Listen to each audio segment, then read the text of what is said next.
সম্প্রতি সময়ে গণপ্রজাতন্ত্রী বাংলাদেশ সরকারের মাননীয় প্রধানমন্ত্রী, বিভিন্ন মন্ত্রী, প্রতিমন্ত্রী, সংসদ সদস্য, সচিব ও সরকারি ঊর্ধ্বতন কর্তৃপক্ষের সিল স্বাক্ষর ও অফিসিয়াল লেটার হেড প্যাড জালিয়াতি করে প্রতারণা করে আসছে একটি সংঘবদ্ধ চক্র। এরকম একটি চক্রের বিষয়ে মাননীয় মন্ত্রী, প্রবাসী কল্যাণ ও বৈদেশিক কর্মসংস্থান মন্ত্রণালয় উনি আমাদেরকে কিছু পেপার উপস্থাপন করেন এবং বলেন যে এই বিষয়ে বিশদ তদন্ত করার জন্য। ডিবি সাইবারের দক্ষিণ টিম এই বিষয়ে তদন্ত করিয়া মাদারীপুরের কালকিনি থেকে 4 জনকে এবং কুষ্টিয়া জেলা হইতে 1 জনকে গ্রেপ্তার করে।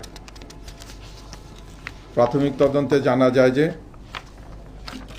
উক্ত ব্যক্তিরা প্রবাসী কল্যাণ মন্ত্রী মহোদয়কে একজন চাকরিচ্যুত কর্মচারীর চাকরি ফিরিয়ে দেওয়ার ব্যাপারে একটি চিঠি পাঠান।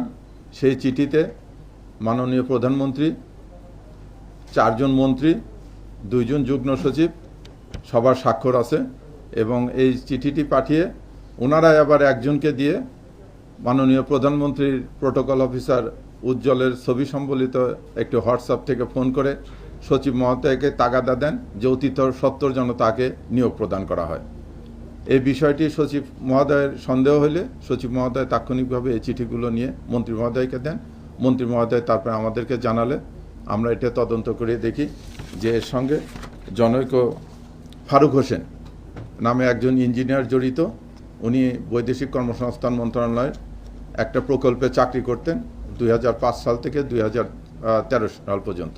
2013 সালে একটি দুর্নীতির দায়ে তার চাকরি চলে যায়।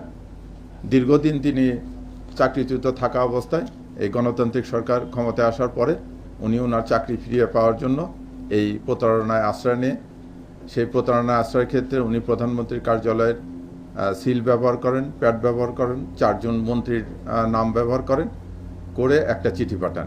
এছাড়া উনি বৈদেশিক কর্মসংস্থান মন্ত্রণালয়ে আরেকটি চিঠি পাঠান যেখানে মালদোভাতে জনশক্তি রপ্তানির বিষয়ে একটা ভুয়া কোম্পানিকে অগ্রাধিকার দেওয়ার জন্য উনি একটা অনুরোধপত্র পাঠান। তা আমরা তাদেরকে গ্রেপ্তার করি। তাদের নিকট থেকে মাননীয় প্রধানমন্ত্রী, প্রতিমন্ত্রী, সংসদ সদস্য ও উচ্চপদস্থ ব্যক্তিবর্গের এবং স্বাক্ষর সম্বলিত 41টি সিল উদ্ধার করি। বিভিন্ন সংসদ সদস্য ও মন্ত্রিপরিষদ সচিবদের অফিসিয়াল লেটার হেড প্যাডের 6টি বান্ডিল উদ্ধার করা হয়। প্রতারণা ও জালিয়াতির কাজে ব্যবহৃত 8টি মোবাইল উদ্ধার করা হয়। প্রতারণা ও জালিয়াতির কাজে ব্যবহৃত 2টি কম্পিউটার, একটি ল্যাপটপ উদ্ধার করা হয়।